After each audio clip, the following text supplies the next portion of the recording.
All right. Let me get this set. There we go. Welcome to our webinar on stopping headaches forever.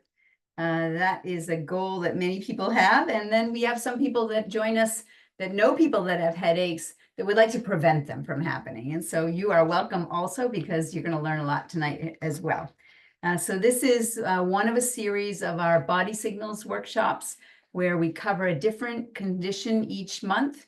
And this month it is all about headaches. And boy, if you have any struggling with headaches, then you know how much it affects your life. Now, a little bit of housekeeping before we jump into our topic of the evening. The housekeeping for today is to talk about next month's workshop webinar.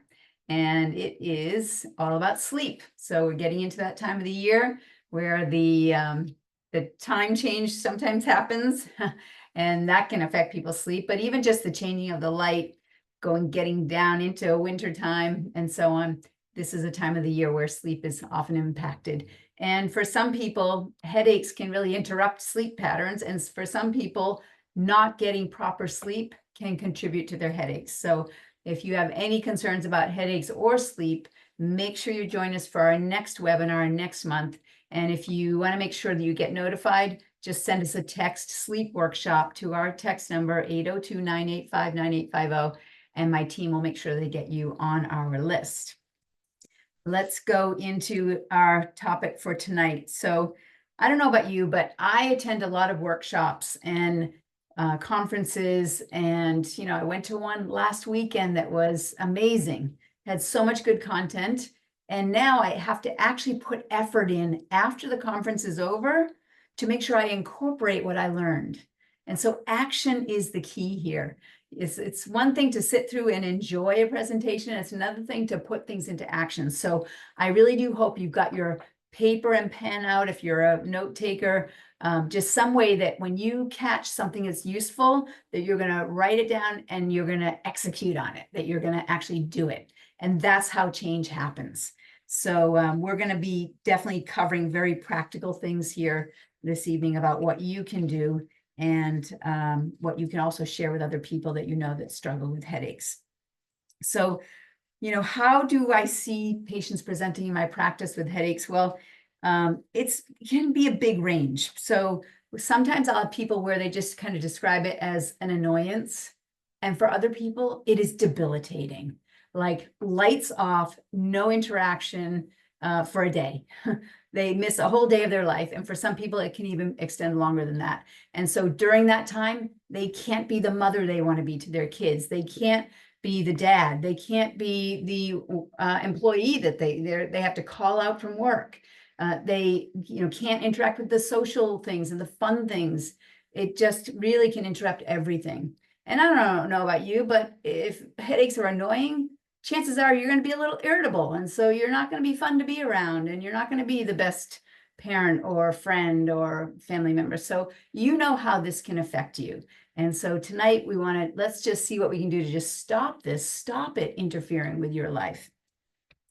I'm thinking about one patient of mine, Stephanie. She had a concussion. She was actually in high school, and she got a concussion.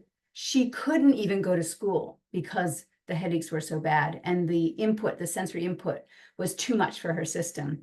So we checked her out, we got her adjusted, and we went through some very specific protocols that we do for people that have headaches associated with concussions. And before you know it, she was actually back in the game, able to go to school again and able to participate again. And what was really important is we were able to measure when she was actually ready to go back, because we had the ability to look at what a baseline is for her, and then when she's truly in a stable mode. There was a woman, Paige, who came in. She was in her 20s, but when she was a teenager, she had been a cheerleader, also had 4 concussions. So you know how that can, now you're getting the idea of there's some patterns behind some of these folks that struggle with headaches.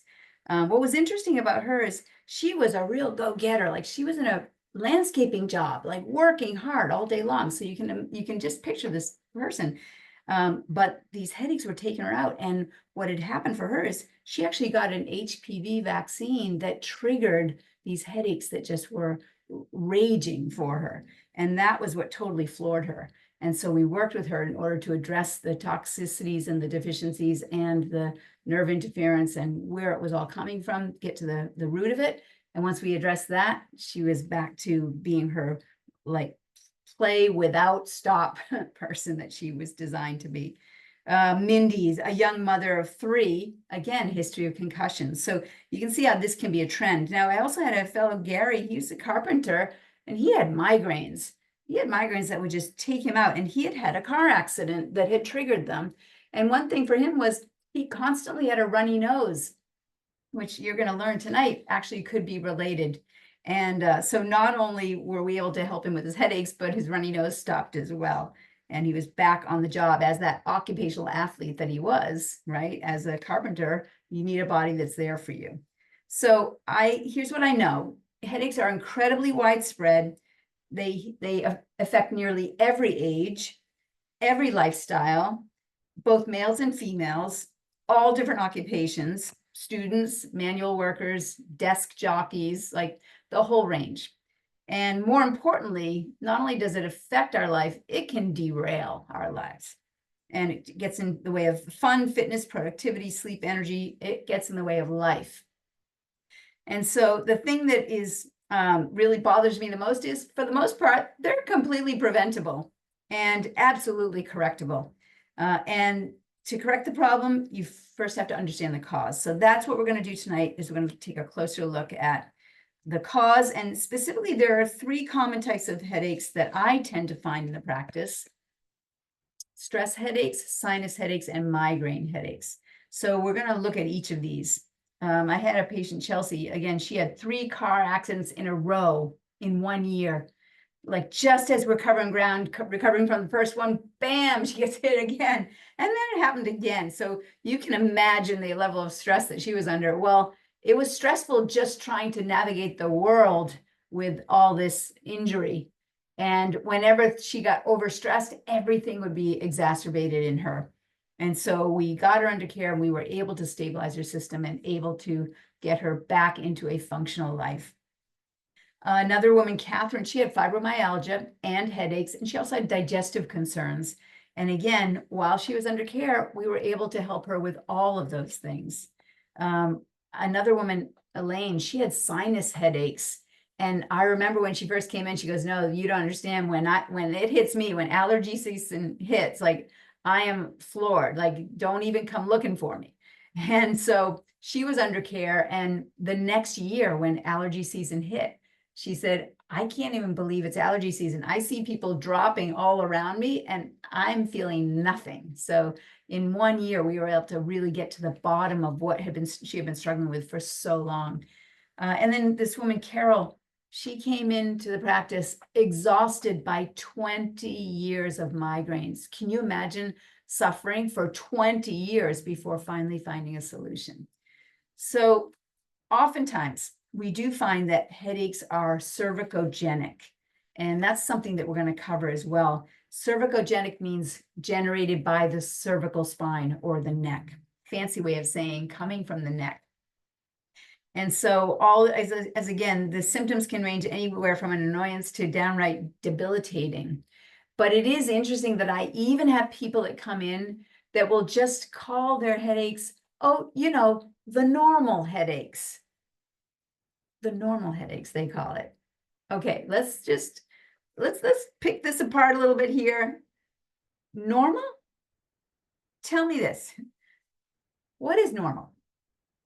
Normal is no headaches at all. That's what normal is, okay? So everybody that's on the call right now, I know you've found all kinds of strategies of ways of living around this, of tolerating it, and so many other people that are also struggling with headaches. But let's not normalize this. No, let's start from a different premise. And the premise is that healthy is normal. That's where we're starting from. And the folks that, even the ones that are calling them normal headaches, never mind the ones that are debilitated by them, when I ask them what do they do about it, the most common response is that they're taking some kind of medication. And then I ask them, oh, well, do you think that you have your headaches because of an aspirin deficiency? And of course, if they are not in too bad a shape, they'll actually chuckle along with me. But if they don't chuckle at that, I know we really got some trouble here. So it's amazing to me how folks have set their expectations for their health and how they feel so low, right? Just like this is how it is. Look around me, I see lots of people struggling with, I guess this is it. So we need to fix that. So we need to not only get to the cause, but we need to fix this idea that sickness is normal and that you just have to learn to live with it. We have to raise our expectations for our own health. And what we really need to do is in order to have the long-term results is we have to truly uncover and correct the cause and not just mask the symptoms. Like this. The pain starts in my husband's lower back, then it travels up his spine to his neck, then it comes out his mouth into my ears, and that's why I get these headaches. So we have to uncover the cause of the problem. Now, she could take a pill and that would mask the problem, but she could also bring her husband in for care and that would fix her problem too. She'd get a twofer for that. That's the cause of her problem. All right. So let's now just go right into our most recent cultural experience where we have this weird thing in the last 4 years where suddenly we're covering up our air supply. So they actually did a study, and they did this study not too long ago, just a couple of years ago. In 2020, they did it. And it was a study by Dr. Ange and his colleagues. And they literally looked at how many people were having headaches. And they literally looked at the healthcare workers, the frontline workers, because they knew that they were the ones that were wearing the personal protective equipment more than anybody. And when they did this study of these frontline healthcare workers during COVID, where they were not only wearing them when they were at work, but even more at work than they usually would, and then all the rest of the parts of their life as well. And they found that in this study, there were 159 workers, and 81% of them had developed headaches from wearing the mask that affected their work performance. Now, some of them did have pre-existing headaches, but the mask made it worse, is what they reported. And so they still needed to get to the cause, even if it was a pre-existing that was there as well. With our school children, they did a study in Germany, and they studied thousands of students. 26,000 parents were surveyed, and they reported that more than half of their kids had headaches from the masks. So we really need to get to the cause of the problems, and yet there are some dangerous beliefs that we have about how we think about headaches that can lead us away from understanding the true causes. But certainly having good airflow is really important. And so that's an extra stress on our systems that you want to avoid, if at all possible. And so now let's look at this dangerous belief that headaches are the problem. And this is what I mean by that. Because if you're suffering from a headache, you will say, Doc, this is a problem right now. And I get it. But let's break down those common dangerous beliefs around headaches, and this is one of them. We want to check our perspective on this. It turns out that headaches are not really the problem. They are the effect of the problem. We need to find what the cause is to really correct it. So the headaches are a symptom, and that means it's just the tip of the iceberg. And so when we look at this idea of the iceberg, the headaches are what are showing up above the water, meaning it's what you're feeling, what you're experiencing. But typically below the headaches, there's all kinds of stuff going on in your physiology. And the headaches are your body's way of crying out to you, telling you, I'm moving away from health right now. And so what we do about these body signals is what's really important. The symptoms are your body's way of asking for help, but are you listening? Or are you just masking that call for help? People have maybe heard this analogy before, where you're driving along and then suddenly on your dashboard, the engine light goes on. How do you address that? Do you take a piece of masking tape and just cover it up so now you don't feel it anymore? Okay, so you get my point here. If you're using medications to tolerate the headaches, then you may be masking the symptom. And that means you may be missing the fact that there could be even more going on behind the scenes that really needs to be investigated. So it's what you do about these signals. A lot of people will say, oh, maybe it'll go away. And that's how they try to manage it. Just wait, let leave me in my dark room for a little while and then I'll be okay until the next one hits.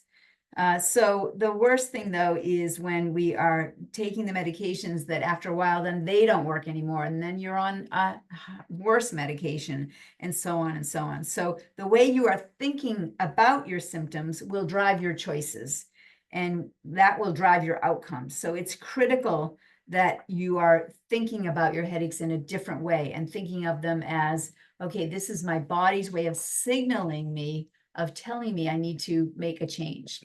And this is what I mean by that. What do symptoms really say about your health? So if we look at this continuum, the illness wellness continuum, to the left is where people are losing so much function that they're actually dying early. And to the right is where people have so much high level function that they have the highest level of wellness. And you'll see that in between these two extremes, it's really a range. And in the middle is a place that we call the neutral point. It's where there's no actual illness or wellness, no symptoms happening. You don't feel sick, but it's not the same as being robustly healthy. So there's the sick zone where you are feeling it, where the symptoms are showing up. And then there's the healthy zone, but in the middle is the not sick zone. And what you'll also notice here is before the symptoms show up, as you're losing function, there will be signs of you losing that function. And if you don't heed these signs because you're not feeling anything, then your body's going to have to go to the next level, which is have you feel something. And that's where the symptoms start to show up. Now, if you just try to keep dealing with the symptoms without actually correcting function, then over time, it could lead you to the point where you actually are disabled, where the symptoms are no longer able to be corrected. And then you are well on your way and closer to an earlier death. So we want to pay attention and understand that the symptoms are telling you in which direction you're heading. That is so important to understand that, because by the time you're feeling the headache, let's say that you like stay in that dark room for a day or two and just resting and being away from every other stress in your life, it allows you to just get a little breath, get a little energy back, get a little recovery. And now you're back at the neutral point where you don't feel a headache anymore. Is it really optimum function at that point? Definitely not. And so there's ways we can measure, not only if you have a symptom, we can measure that because you're feeling it, but signs are something that you can measure, but you don't necessarily have a symptom with it. Like blood pressure. When you take your blood pressure, people that have high blood pressure don't necessarily feel any differently. Or people measure their cholesterol levels, people measure their heart rate. So there's all different ways to measure things, and they may be showing up before symptoms even do. There's also ways to measure whether or not you truly are robustly healthy. So we can measure everywhere along this continuum. And so that's what we want to do in our practice when we're working with somebody, to see where are they when they're starting out here. But think of it for yourself right now. Where would you put yourself right now on this continuum? If you have any symptoms at all, you're already here. And if you're not feeling the symptoms because you're using medications, well, then that's medication dependent. That means your functional level may still be exactly right here.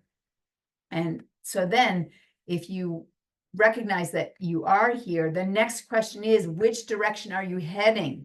Because nobody's standing still. Everybody is moving in one direction or the other, and everybody's moving at a particular velocity. Some people are moving very quickly in that direction towards early death. And some people, they are at robust health, they get a concussion, now they're down in symptoms, they drop there very quickly. But chances are, if we can address that properly, they'll heal up and get very quickly back to high level wellness. So you can move at different velocities, either direction. The direction that you're headed will be based on the accumulative habits, the habituated habits that you have, your lifestyle habits are going to push you in one direction or the other. And if you're just living a conventional American lifestyle, you automatically are moving in the direction of losing function. So that's so important to understand that, because it's going to help you now listen to your body more and think about, well, what do I need to do to build health here, rather than just mask the symptoms.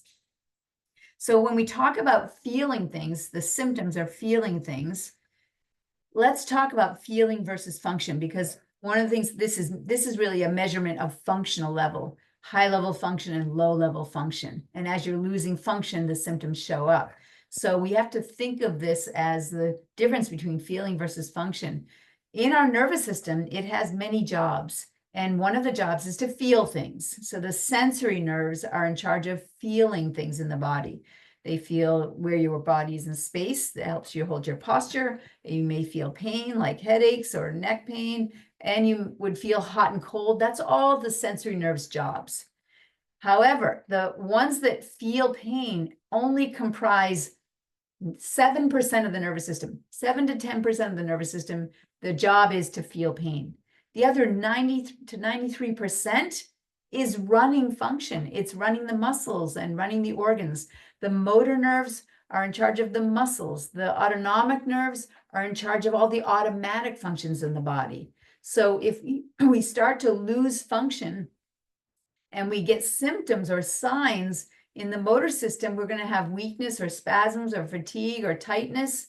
In the autonomic system, we might start to get low energy and digestive problems, breathing problems. But when you know you have these problems, it's because you're having symptoms. So you already know you've lost so much function that you're actually at the point of being in symptoms by that time.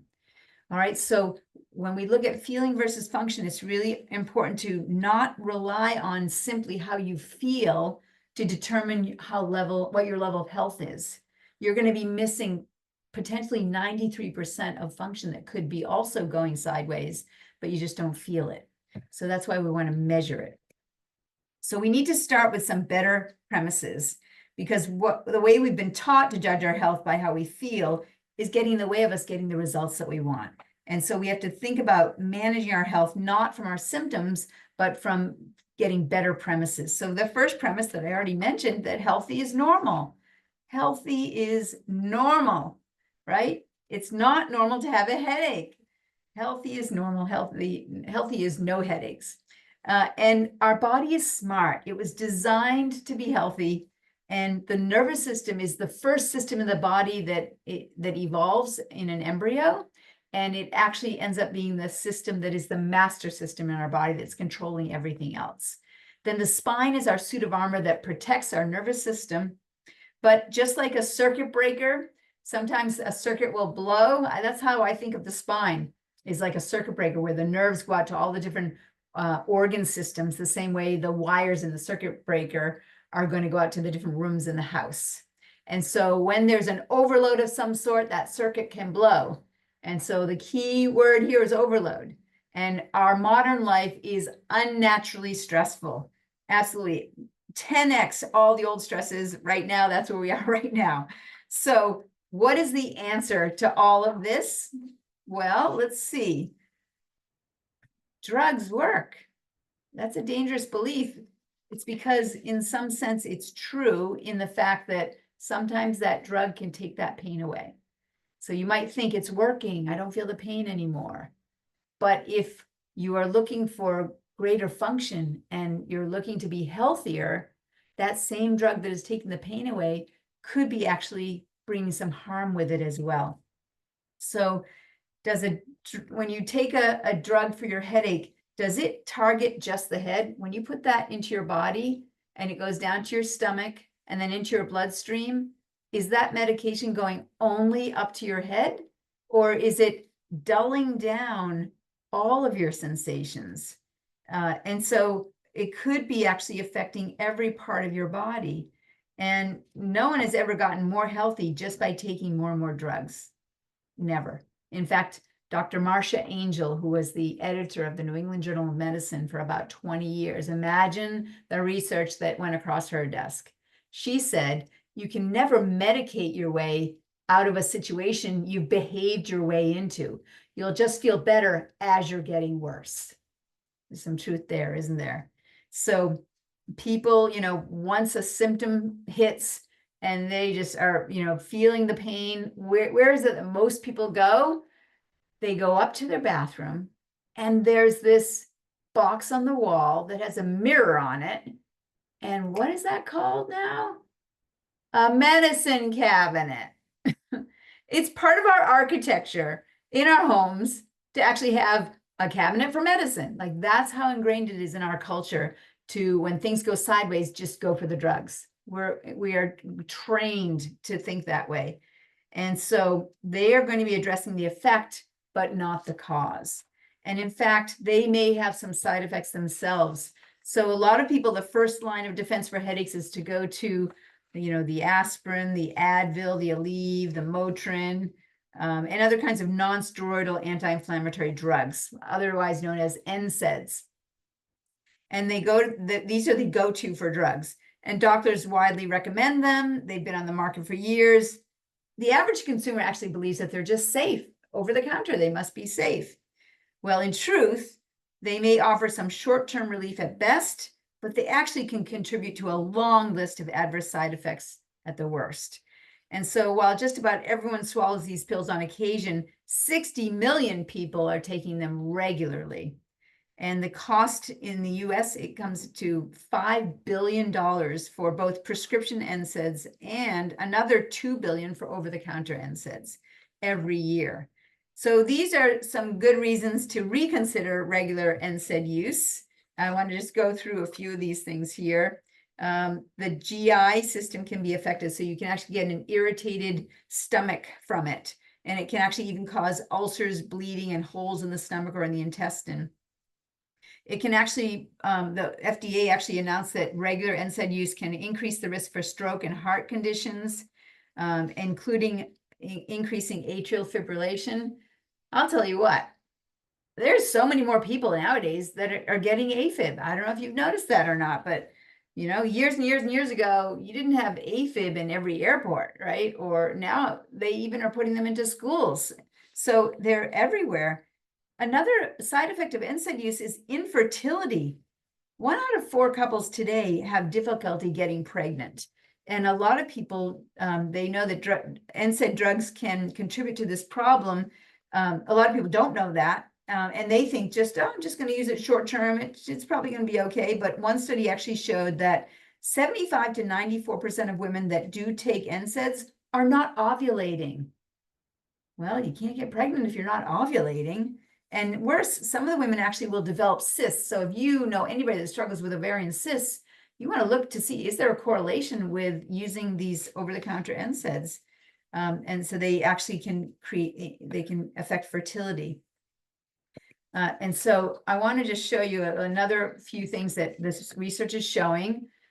Hearing loss, allergic reactions, and then it can start to impact the liver and the kidneys and breast cancer. So the New England Journal of Medicine actually tells us there's a lifetime limit to how many NSAIDs your body can withstand. 1,000 in a lifetime. And think about it, if you take 1 a day, in 3 years, you're going to hit 1,000. Your risk of kidney failure after you take 1,000 in a lifetime is multiplied by 4 times. And if you have 5,000 in a lifetime, it goes up 800%. And again, other studies are showing there's an increase in certain types of breast cancer. So it's a big toll that it takes.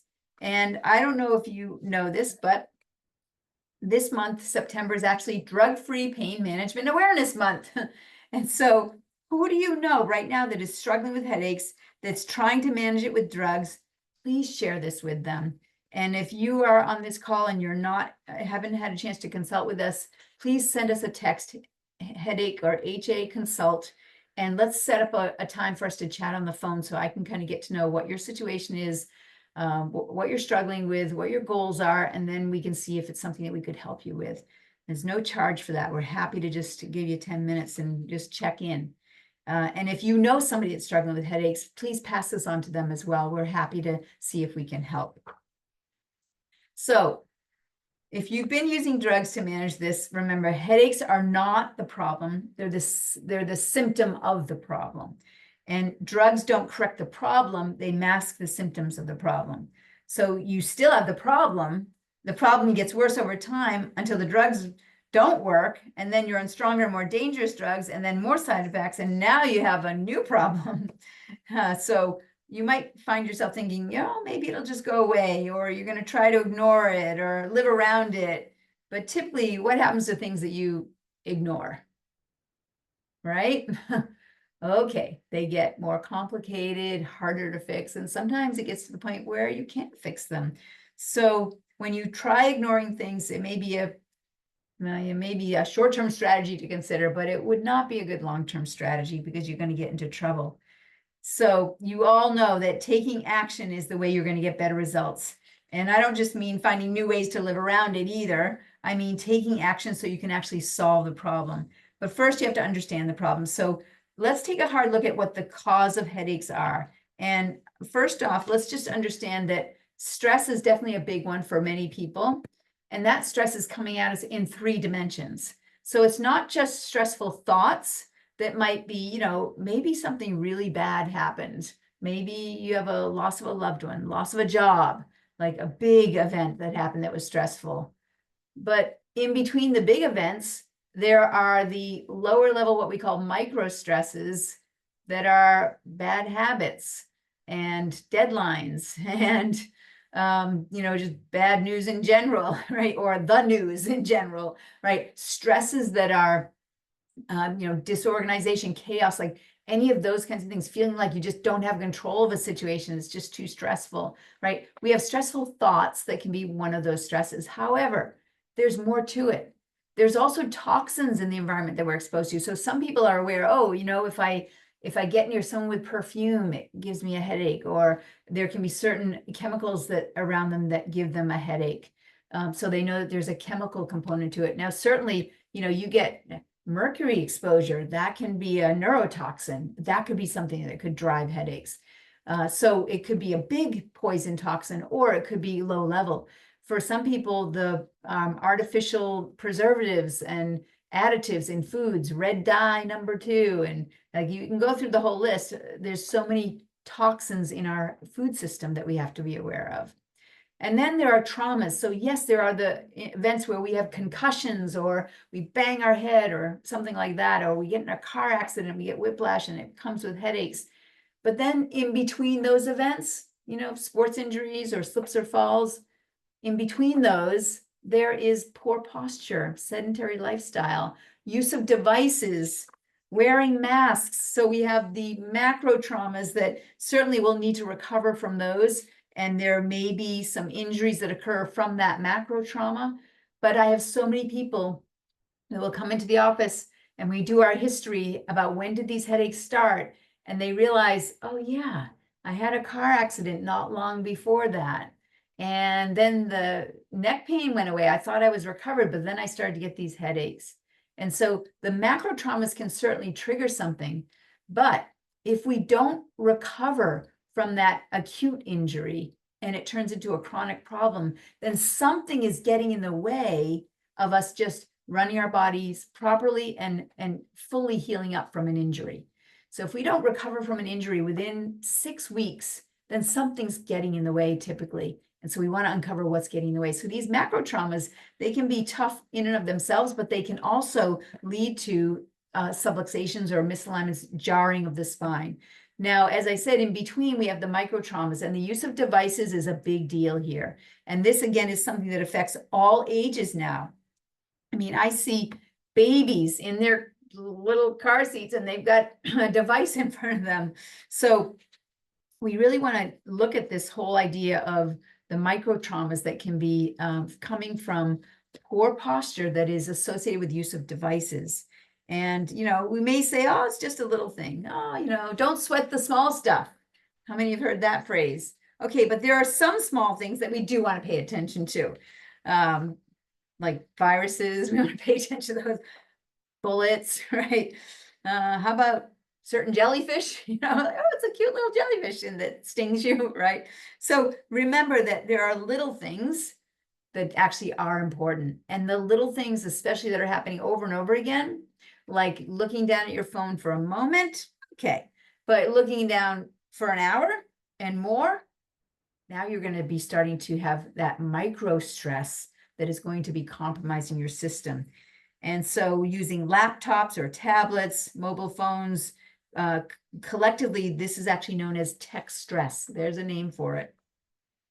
And I would say arguably it's one of the most serious health threats of our modern world. is use of devices with poor posture. And they don't just cause a problem from one moment of this, but it's the fact that it does accumulate. So what do all these stresses lead to?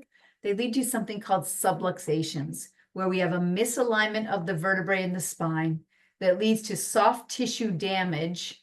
That soft tissue damage leads to inflammation and nerve irritation. That then leads to a spasming of the muscles around that joint, because as that joint moves with the inflammation, it's going to cause more and more nerve irritation. So your smart body that has muscles that are designed to move a joint, those muscles have a secondary purpose, which is to strap the joint down. And so when your smart body spasms the muscles to strap that joint down, it's trying to protect you. But when that happens, something called imbibition is lost. Now, a disc, which is this thing in between the bones of the vertebrae, the disc does not have a good blood supply. And so the way that it gets toxins out and nutrients in is similar to a sponge. So if you squeeze a sponge, water comes out. When you release it, it can suck that water back in. So the way that a disc gets nutrients in and out is through something called imbibition.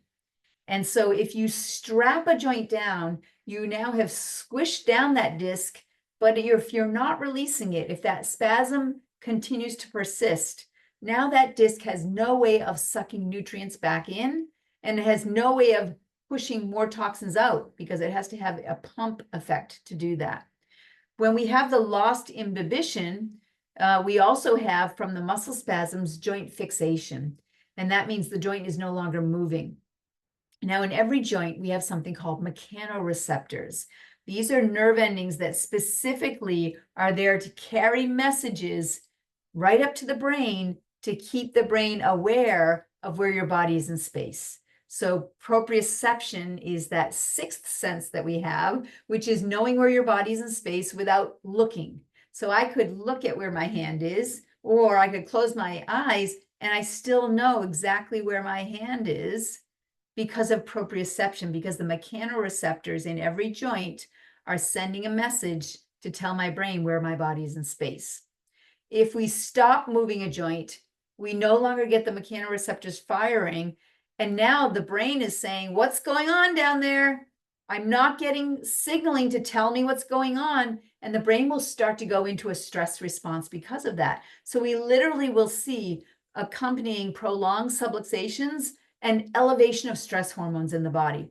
Cortisol levels go up. And when cortisol levels go up, tension tends to build even more. And we tend to get our heart racing, we'll tend to get our digestion dropping down, our senses become more alert, right? And all of this is, and our blood sugar goes up. All of this is because when cortisol levels go up, the body thinks that it has to fight a tiger right now. And so everything the body does is trying to get it ready for fight or flight mode. And that's why we have the elevated stress hormones. And then this stress leads to even more headaches. And so we now have a downward spiral. Now, what is it that causes the subluxations? It's the bad habits that are cumulative. So sure, it's the events that occur that jar the spine, but what causes them to persist is the bad habits that are cumulative over time. And so some of those bad habits are all about tech neck.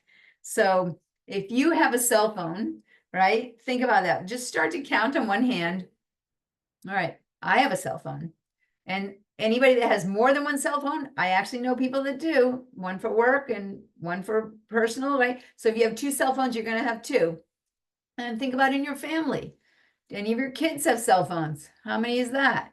Your spouse, right? You just start to add up how many cell phones there are in the world and in your family and people that you know, right? And so if everyone in your family also has a cell phone, right? I just want you to start recognizing that there's an awful lot of potential tech stress that's leading to tech neck. And, you know, it's not a natural thing. And I'm sure you would agree with me that it's crossed your mind that it's probably not good for us. And you would be right. But I want you to understand why it's not good for us and how bad it really is. And I don't know if you've been on a plane recently or not, but you know that all through the plane ride now. And people can get the Wi-Fi on the plane, and people are playing their games, watching their films. Like, you hardly ever get an airplane anymore where the screen is actually right in front of you. You got to get it on your device. So, but certainly once the plane lands and you can take your phone off airplane mode, everybody is pulling out their devices. And it's gotten so bad, the phone addiction phenomenon, it's literally becoming a pandemic around the world, right? A widespread problem with far-reaching and serious consequences. So this idea of tech neck, it's something we really have to pay attention to. You've heard sitting is the new smoking. Screens are the new crack cocaine as far as the amount of impact it has on us. And the consequences are very real. The vertebrae in the neck are small, and they're different from the lumbar vertebrae, which are designed for weight bearing. So for the neck, we really want to be able to use proper biomechanics in order to have the neck work properly. So we want to have a beautiful forward curve in the neck, and the muscles in the back of the neck function best when there's a good curve here. So I want you to think of it like a bow and arrow, right? You have a bow with the string on it. And so when the bow is working, the string is going to work properly for you to then use it to shoot an arrow. The muscles in your neck are like the string, and the bow should be like the vertebrae. And so those muscles are designed to work best when there's a forward curve. Now, if you were thinking of a bow and arrow bow, right? If you straighten that bow out, how in the world is that string going to work at all? And there's going to be so much tension on that string. And so when we lose the proper alignment in the neck because we've been bending our head forward, there is so much tension in those muscles, and those muscles are tugging right on the back of the head. So people often talk about tension headaches in the back of the head, and oftentimes that's directly related to spasming in the muscles because of loss of biomechanics in the neck. So we definitely look closely at that. In fact, if you look at the biomechanics and just the laws of physics here, when your head is right up over the center of the shoulder, which is then over the center of the hips, if everything is lined up, our head maybe weighs about 12 pounds. We're using it, the demand is 12 pounds of work in order to carry the 12-pound head, because the muscles in the neck have proper biomechanical alignment to work properly. But if we start to have the head go forward, as it goes forward, the laws of physics say it's going to increase the actual demand. So that 12-pound head is now costing 32 pounds of work. It'd be like if you took a bowling ball and held it close to your torso. That's one thing. But if you start to hold that bowling ball out in front, you're going to work harder and harder and harder. And the same thing here, like if the head goes really far forward, now that 12-pound head is costing 42 pounds of work. Now I want to tell you, right at the top of the neck is where the brainstem lives. If we go back here, I wanted to show you, these are the bones here. This is where the spinal cord runs, right down through this, right behind the bodies of the vertebrae. These are arches of bone where the spinal cord runs, and the brainstem lives right here. And so the brainstem is where all the control centers are for all the organ systems. And so when we have the head going forward, it's putting an enormous amount of stress on the brainstem. And this is also where the nerves come out of the spine and go right up into the head as well. But we actually have research that shows that the further out in front the head is from the shoulder, it literally can take years off your life. And that's because of the impact, not just on the structure, but on the brainstem and the nervous system. So subluxations, as I said, they cause joint misalignment, soft tissue damage, inflammation, nerve irritation, muscle spasm, lost inhibition, joint fixation, degeneration. They also cause pain and headaches as well. So there's no question here that many headaches are cervicogenic headaches. And another name for them would be stress headaches as well. Now you can also get the pain right around the front as well and up on top with these, but just like any headaches, we have to remember that if we're looking at feeling versus function, right? Less than 10% of the nerves feel pain. And that means the most commonly, the thing that's happening without pain or other obvious symptoms, those things can be happening even when you don't have a headache. And in fact, the most common symptom of subluxation is no symptom at all, not feeling anything at all. And poor posture affects our function. Now, it affects us on every level too. I want you to, you're not going to hear me say this very often, but I'm going to ask you right now to have terrible posture. Just hunch forward with terrible posture, right? And just see what that's like just for a moment here. And now I'm going to ask you now, keep that terrible posture and try to take as big a breath in as you can. Just try to do the best you can there with that terrible posture. Okay, now come out of that. Right, that was just a momentary thing. We don't ever want you to go back to that bad posture. But now that you have your best posture you can possibly come up with, now try to take a nice big breath. And you may find that you actually can use a lot more of that whole chest in order to take those big breaths. So literally, poor posture is robbing us of function. It can affect organ function, and it can certainly affect the stress going up into the head. Now, when we do have these overloads in our system, as I said, I think of the nervous system, the spine, as a circuit breaker. And just like when the circuit blows, it's going to affect a certain room in the house. Well, if it's affecting the nerves, it's going to affect certain organ systems. And we know what the map of the nervous system is. So then we know how things can be related to when symptoms do show up, or when we measure things and we see a loss of function by measuring them. And so we can see right at the top of the spine here, there's nerves that come out that go right up into the head and into your all of your five senses, all the structures of the head. And then they are the nerves that come out and they go all the way down into all the organs and so on. So when there is joint misalignment and it leads to headaches, let's look at some of the other things that can be affected, which is the upper extremity. And when there are persistent uncorrected subluxations, it can lead to arthritis as well. But it's not uncommon when people struggle with headaches that they also may have some trouble with their upper extremity as well. But headaches certainly is our topic for tonight. So when you have subluxations, it causes nerve irritation that interferes with your body's innate ability to heal and remain healthy. And that curve is such an important piece to look at. So when you lose the curve, it's going to be a problem. And you can see right here, there's a reversal of the curve here. So instead of a forward curve, in this case, there's a reversal. And right here, you can see the disc space. It's a bigger disc here, a bigger disc here, but right in through here, it's starting to get narrow. And right here, whoa, what's happening to that disc? It's actually getting all worn down.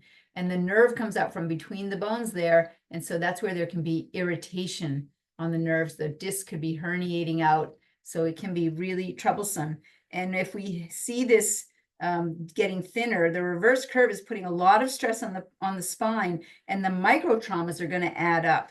So if subluxations are left long enough, they can actually lead to degenerative change. So this is what I mean when I talk about the headache being the tip of the iceberg.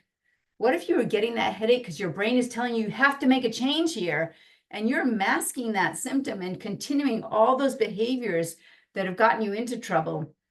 And now the headache would have warned you, you have to change what you're doing, because if you don't change, it's going to lead to degenerative change. And the worst thing about degenerative change is it can happen in between headaches. So even when you're not having a headache, you can still have that degenerative change being promoted by the habituation of those bad habits.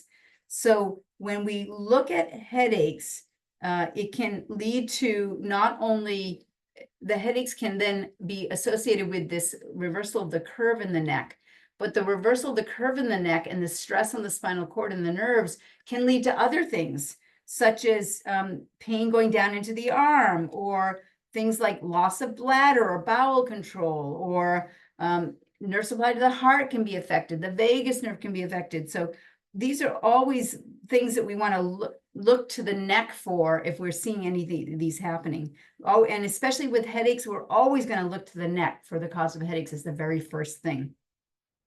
And I will tell you that 0% of headaches are not caused by neck trouble.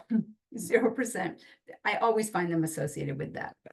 So when we think of stress headaches, there's certain subluxation patterns that we'll find in the spine, and I want to share these with you. So with stress headaches, we call them cervicogenic headaches because it's when the body's just in a stress mode. And if you are stressed, oftentimes you'll go into a duck and cover posture. And that's where there's going to be that reversal of that curve. So we call stress headaches cervicogenic headaches.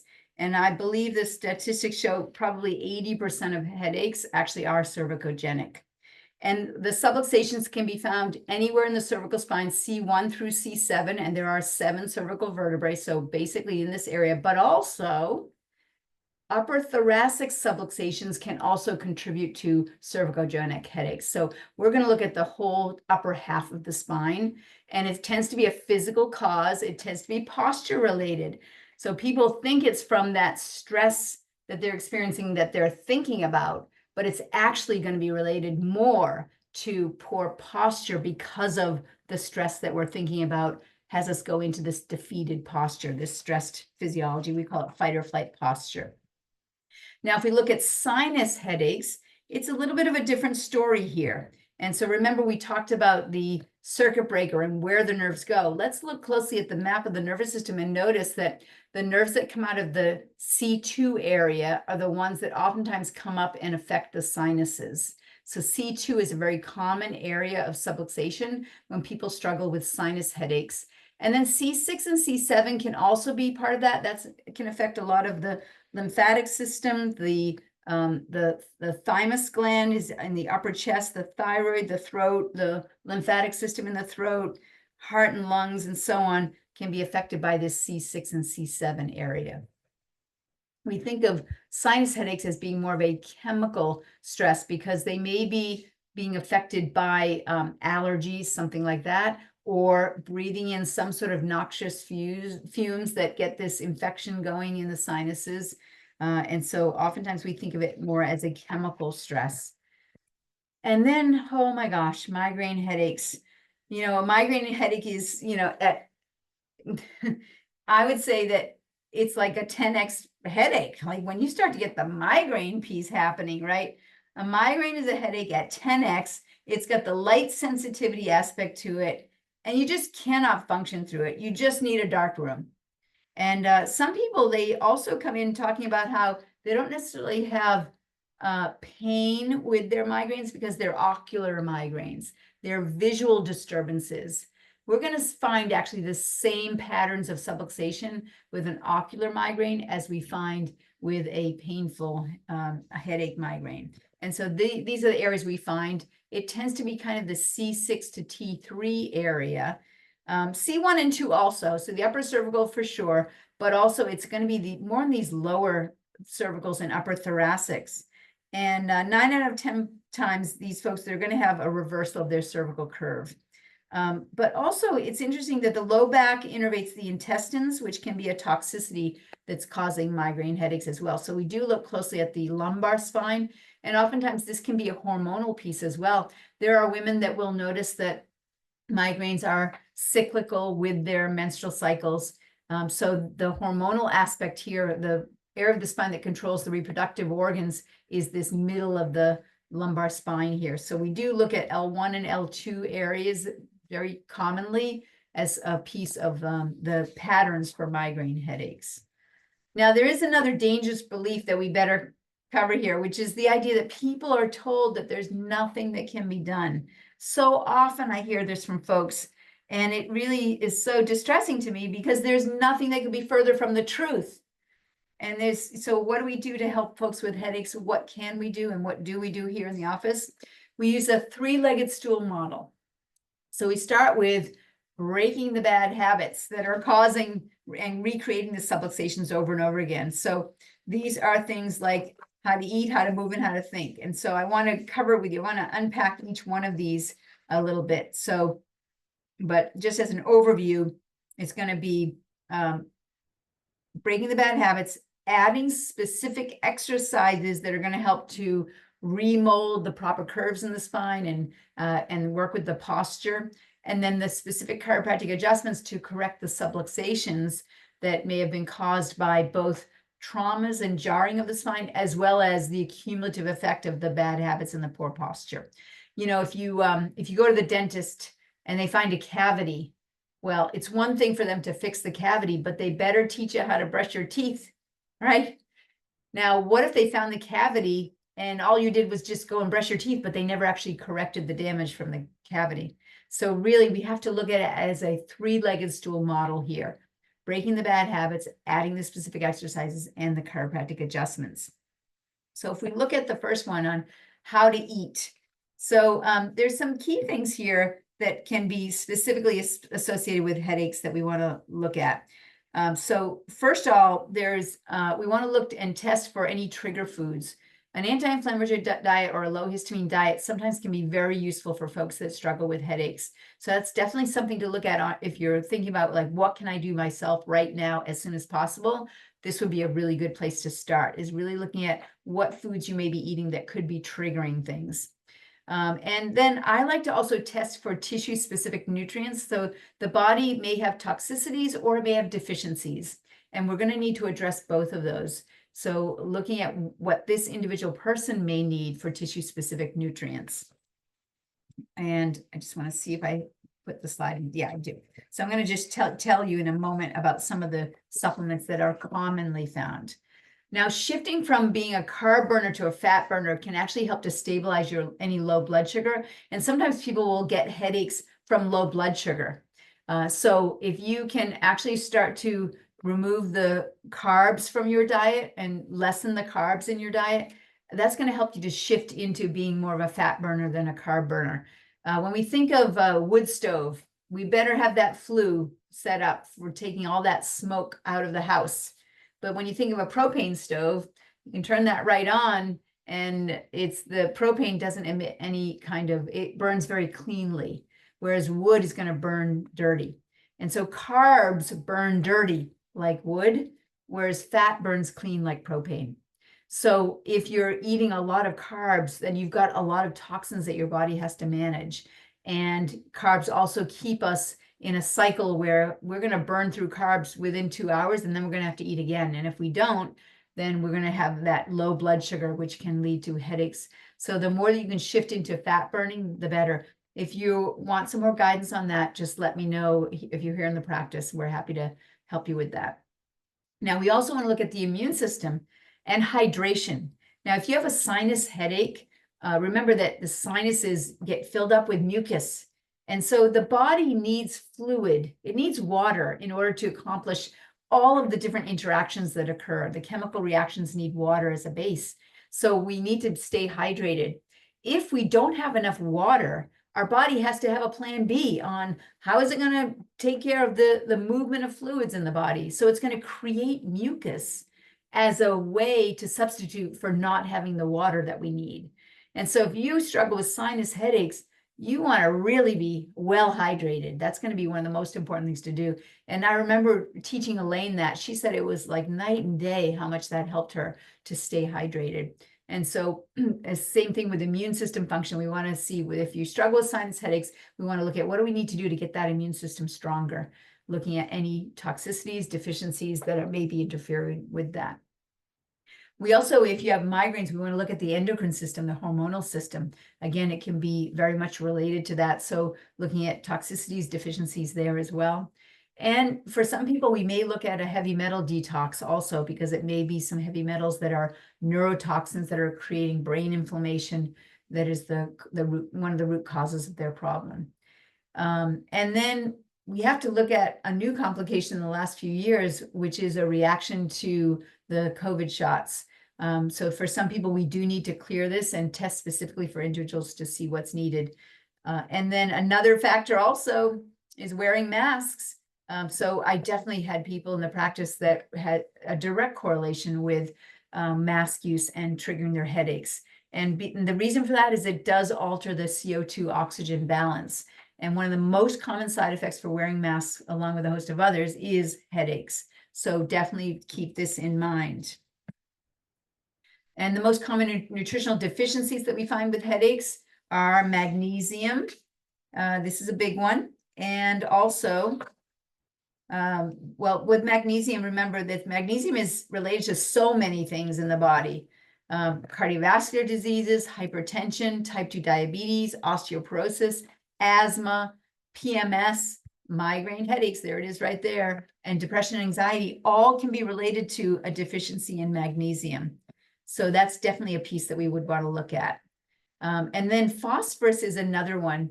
I find that when there's an imbalance with the minerals in the body, oftentimes it's a deficiency of phosphorus. So we have a product that we call Phosphfood Liquid that we use from Standard Process that oftentimes will test very strong for people that are struggling with headaches. So we can test you for that too when you come into the office. We also want to support the adrenals with people with stress headaches, adaptogenic herbs and minerals, as well as correcting the blood sugar. So shifting from carb burning to fat burning are key there as well.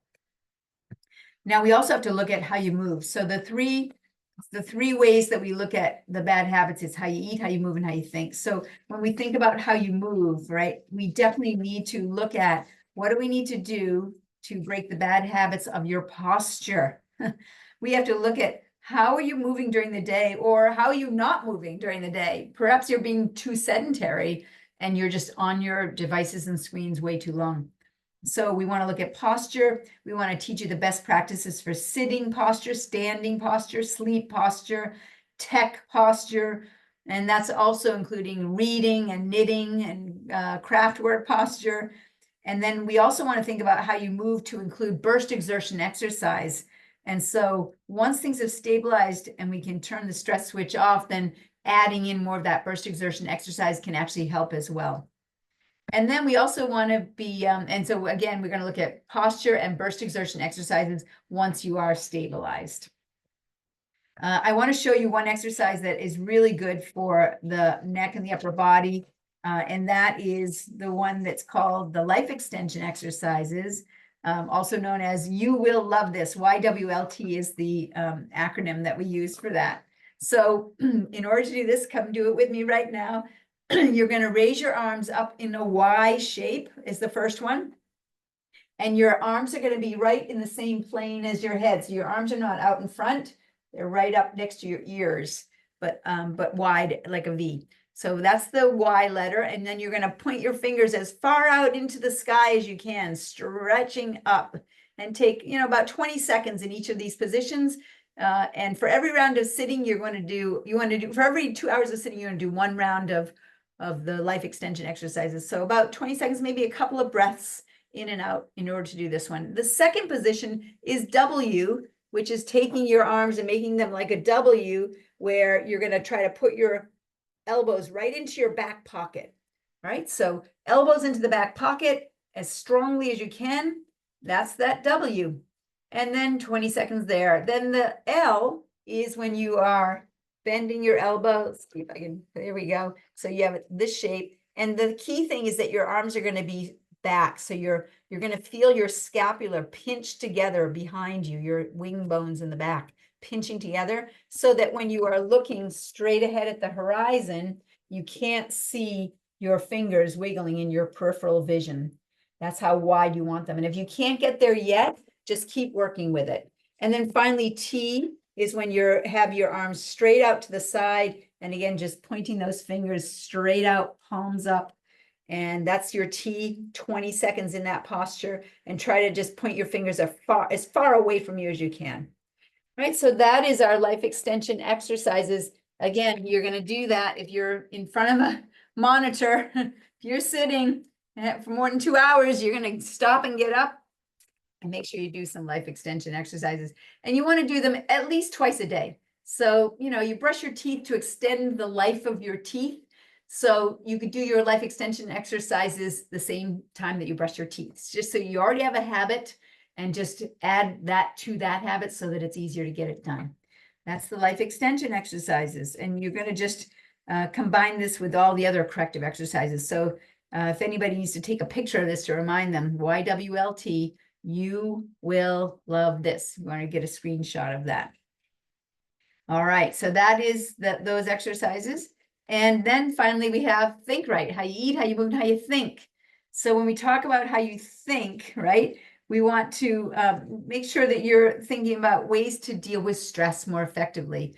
EFT, Emotional Freedom Technique, is one of the fastest approaches that I know to just turn the stress switch off in 30 seconds. So if you haven't learned EFT yet, make sure you let me know here in the practice, and I will link you up to a workshop that I've taught on it, that you can get the video of that and learn how to do that. Now, sleep is another really important piece for how you think. It's in that category. So you want to have the best practices for sleep. So make sure you join us next month for our webinar to learn what those best practices for sleep are. And then adaptogenic herbs for stress in regards to headaches. So ashwagandha, kava, for some people, CBD works well for them as well. And so again, we can test you to see what might be best for you when you come into the practice. And just making sure that you're getting that effective downtime to just let everything go and let yourself just integrate the stresses of the day and getting good sleep. So how would you know if you had a subluxation? How would you even know? We have 5 objective criteria that we use to measure whether you have a subluxation. So the subluxation has signs to it. So remember, you may not have any symptoms when you have a subluxation. If you remember our illness wellness continuum, the signs show up first and then the symptoms. And so we can actually check you, even if you don't have pain, to see whether you have any subluxations that could actually lead to headaches and other things down the line.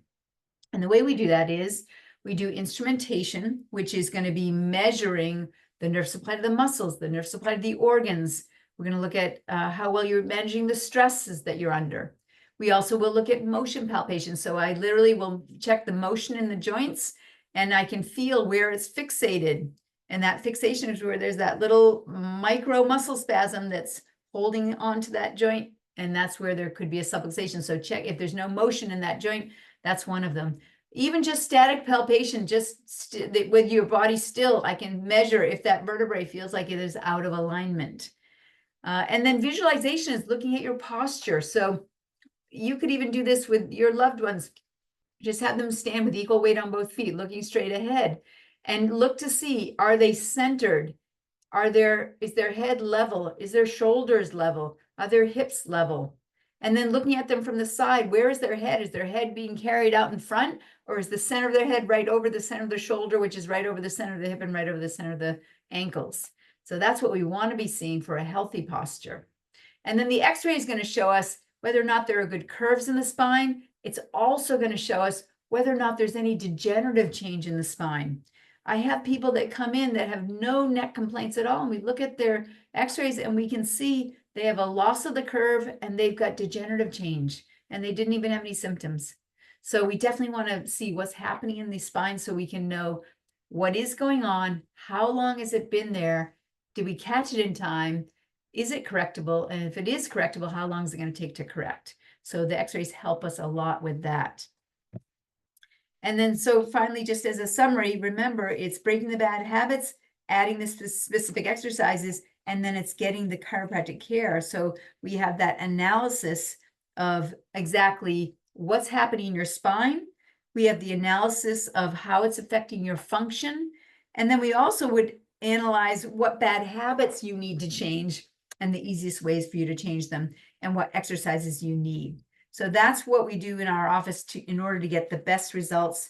And this is the way that chiropractic has been safe and effective and the largest drug-free approach for health in the world. Millions of people get adjusted. They've been doing so for over 100 years. If you're curious on whether or not you have subluxations, if you don't know, then the only way you're going to find out is if you are checked. So it's so important that you do get checked. And if you're curious, you can even send us a text, headache, and connect with us and let my team know, and we can set up a phone call so that we can just talk it down and see whether or not it's something that we can help you with. All right, and there's one more dangerous belief that I want to cover before we stop. Your problems will just go away if you ignore them, right? Procrastination is the thief of health. So please do not procrastinate. The number one reason we have a health crisis today is because of procrastination. So I really do want you to take action steps today. And I hope that you've got a lot out of this workshop. I'm going to close down the workshop, the recording, but if anybody's on the line that has questions, I'm happy to answer those questions. So let me just go right back up here so I can get to my controls here. There we go. And thank you all so much for joining me for this workshop. And if you liked it and you want to share it with others, please do, because we really want to help as many people as we can.